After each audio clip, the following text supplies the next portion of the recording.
স্বাগতম জানাইছোঁ Assam board academy চেনেললৈ। ডিয়াৰ ষ্টুডেণ্ট, আজি আমি ক্লাছ 10ৰ 2023 SLCত ফাইনেলত অহা এটা কুৱেশ্যন আমি সলভ কৰিবলৈ ওলাম। আৰু কুৱেশ্যনটো হ'ল cube root 8 plus cube root 27 plus cube root 64, ইয়াৰ মান কি হ'ব? ইয়াত চোৱা, কিউব ৰুট 8 মানে হ'ল 2 পূৰণ 2 পূৰণ 2, তিনিটা 2,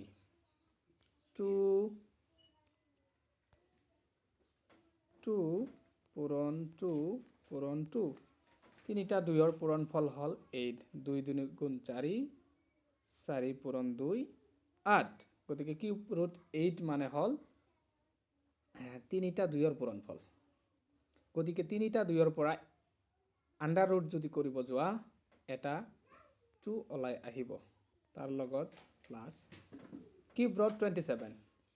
কিউব ৰুট 27 মানে হ'ল তিনিটা 3ৰ পূৰণফল।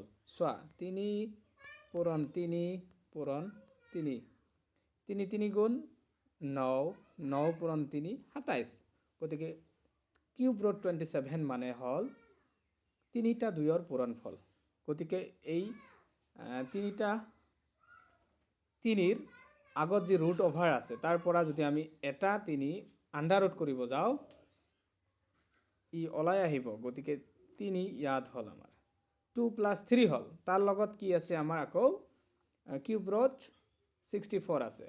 গতিকে আমি আকৌ মন কৰিম যে কিউব ৰুট 64 মানে হ'ল 4 তিনিটাৰ পূৰণফল, 4 পূৰণ 4 পূৰণ 4, 4 4 গুণ 16, 16 4 গুণ 64।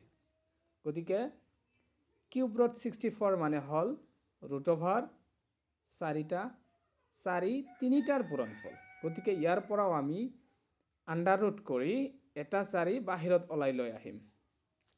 গতিকে 2 যোগ 3 কিমান হয়? 5, আৰু 5ৰ লগত 4 যোগ কৰিলে 9 হ'ব। গতিকে আমাৰ শুদ্ধ উত্তৰ 9।